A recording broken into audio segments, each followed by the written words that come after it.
Ever since I was a little kid, boss battles were some of my favourite parts of video games. Great boss fights were everywhere a few generations back, but these days they've become something of a lost art form. With that said, there are still some standout battles to be had. I'm Josh the Top Hat Gamer, and these are my top 10 best boss battles in video games. Before we begin, let's lay the ground rules. First, I'll only be talking about boss fights that I've personally experienced. I know that leaves some excellent ones off the list, but it feels dishonest to call something my best if I've never touched it. Second, I'm limiting the list to one entry per series, because if I didn't, then I'd be able to fill the whole list with only Metal Gear Solid bosses, and no one wants that. Oh, and since we're talking about bosses, be aware that there may be spoilers. With that out of the way, let's begin. Number 10. Hercules, God of War 3. The God of War series has a number of outstanding boss fights, but if I had to choose just one, it has to be Kratos' brawl with possibly the most famous demigod in Greek mythology, Hercules.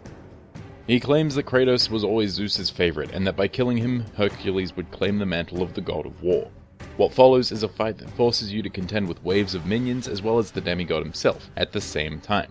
Locking up with Hercules and slowly tearing his armour away is pretty satisfying, but the fight's climax is where things get real. Fed up with Kratos, Hercules lifts the entire forum floor in an effort to send the player tumbling off of Mount Olympus, but Kratos manages to slam the platform back down, pinning Hercules in the process. The finale may just be the most brutal end to a boss fight I've ever seen. Rip in peace, face of Hercules. Rip in peace.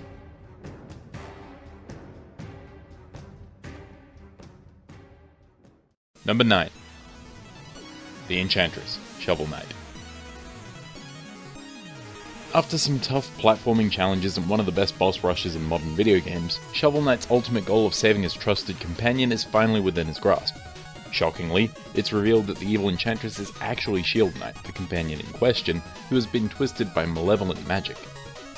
In a clash that will test your platforming and reactionary skills, Shovel Knight manages to free Shield Knight from the evil power, but in doing so, causes it to gain a new form entirely that the companions need to work together to withstand. In this second phase, having Shield Knight assist you by blocking certain magic blasts and boosting you higher to attack the boss is a great change of pace, and is effective at keeping you on your toes. Cap it off with an emotional finish that sees Shovel Knight's former rival come to the rescue, and you have all the ingredients for a classic boss fight. Number 8. Dracula, Castlevania. Getting up to this point in Castlevania is no cakewalk, especially when you consider that you have to beat death itself to make it this far, but that makes finally arriving in Dracula's crypt even more rewarding. Finally fighting the blood-sucking monster isn't even the toughest part of the game, but getting into the rhythm of jumping and whipping to hit the vampire's weak spot is certainly enjoyable. All the while, your fear of having to start over again if you make even one mistake is keeping you on the edge of your seat. Then you send Dracula's head flying and save the day. At least that would be the case if Dracula didn't then morph into a weird blue dragon demon and start jumping at you. Again, this isn't the toughest boss fight, but changing the attack pattern to something a bit more aggressive and switching up the music to match the fight's new pace is an effective way to put pressure on the player. That just makes it all the more gratifying when you finally send Dracula back to hell.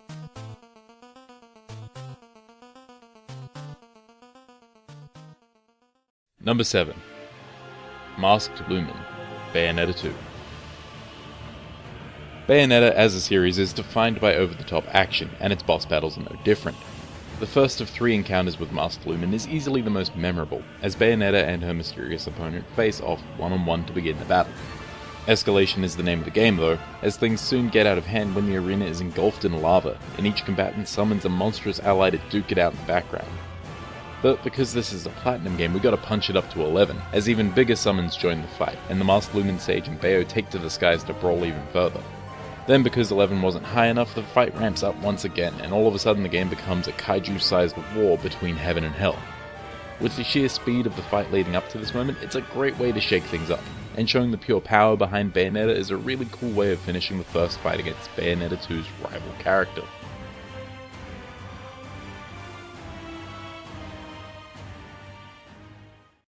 Number 6. Title Defense Mr. Sandman, Punch-Out Wii. As the ultimate underdog Little Mac, you have fought your way through the various challenges that stood between you and a run with the WVBA Championship, even managing to topple the former undefeated champion Mr. Sandman. Now you have to defend that belt, and of course, the former champ wants his belt back. Mr. Sandman is a twisted mix of Muhammad Ali, Joe Frazier, and Mike Tyson, and hits harder than a freight train.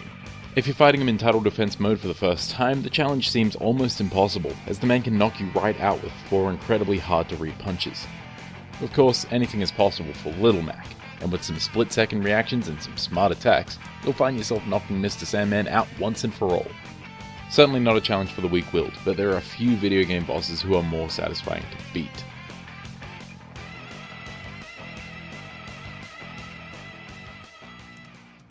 Number 5. The Nameless King, Dark Souls 3. As far as bosses in Dark Souls go, I'm pretty spoiled for choice, but the Nameless King stands out to me as the most epic clash in the series. The battle takes place above a raging storm as the enemy swoops in on a storm drake which proceeds to bite and blast fire at you, while its master strikes at you with godly lightning. Taking down the king's storm drake is a bit of a challenge, but if you're at this point in the game, then it shouldn't be too much trouble. With his ally fallen by his side, the Nameless King finishes the job, absorbing the storm drake's power at the same time. Now the real battle begins. Hurling lightning spears at you from a distance and gliding around the battlefield like a whirlwind, the Nameless King is a near unsurmountable challenge. It takes well-timed dodges and patient offense to take down this storm-wielding badass. Or, you can just summon a bunch of dudes in to help you, I guess. Just remember, this is not a defeat worthy of such an epic god king. Not to mention, his theme is amazing, like a storm given musical form.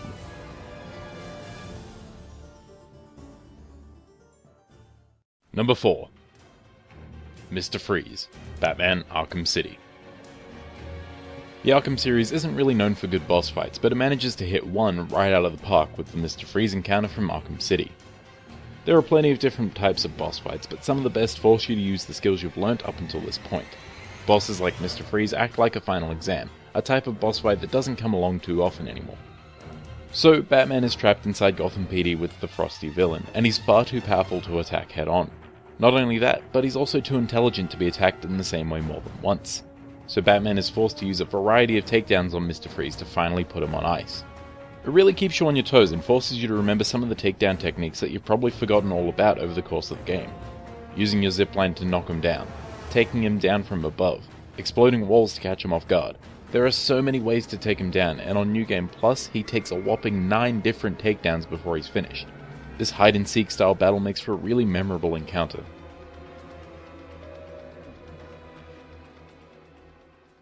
Number 3.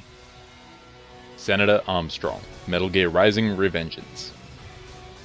As a Platinum game, Metal Gear Rising was bound to bring explosive, over-the-top action, and that's exactly what it delivered with its various boss fights. You'd be forgiven for thinking that the game's final boss would be a giant robot, but instead, you end up fighting a suited-up politician. I mean, after suplexing the giant robot, that is. So you have to fight this nerd in a suit, except he's bulging with nanomachines and muscle and can kick your ass from here to the moon.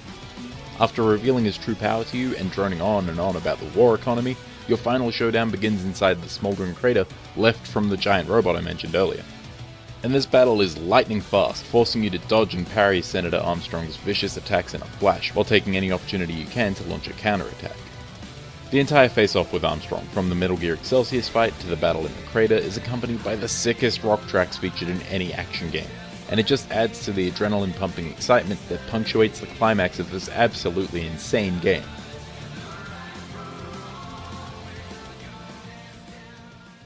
Number 2. Phalanx, Shadow of the Colossus. Shadow of the Colossus is one of the few games I can think of that consists entirely of boss battles, and fortunately the Colossi on display are all varied and entertaining to hunt down and defeat. Phalanx, the 13th Colossus, is easily the largest beast in the game and makes its home in the desert sand, surfacing and taking to the skies only when disturbed by Wander and Aggro. Once airborne, your only chance of reaching Phalanx's weak points is to bring it down. This can be done by piercing its 3 gas bladders with your arrows. Even after this, the Colossus is too fast to reach on foot, forcing you to leap from your horse to the beast's wings during the high-speed pursuit.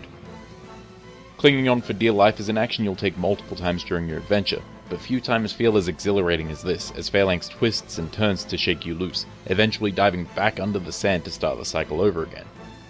In a game full of gigantic, wondrous beings to battle, Phalanx takes the cake as the most memorable, most fun battle of them all.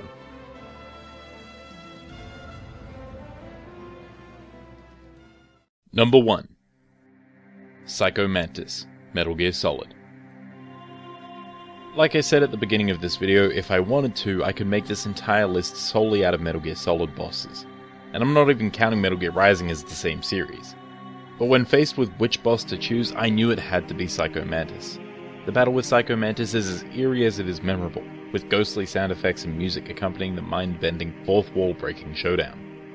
The stakes are immediately raised higher than they've been leading up to this, as Psycho Mantis takes your companion Meryl as a mind slave, forcing her to try and harm you, and eventually herself to get inside your head. But then Mantis actually gets inside your head, by reading your memory card and controller to read your past and your future respectively.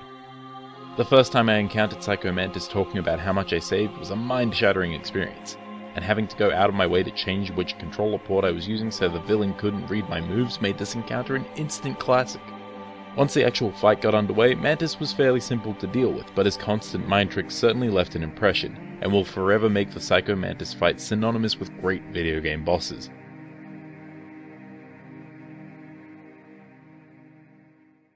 So, those are my top 10 best boss battles of all time. As usual, this is just my opinion, and I know I've left plenty of amazing showdowns out. Let me know what boss fights you love down in the comments, and game on!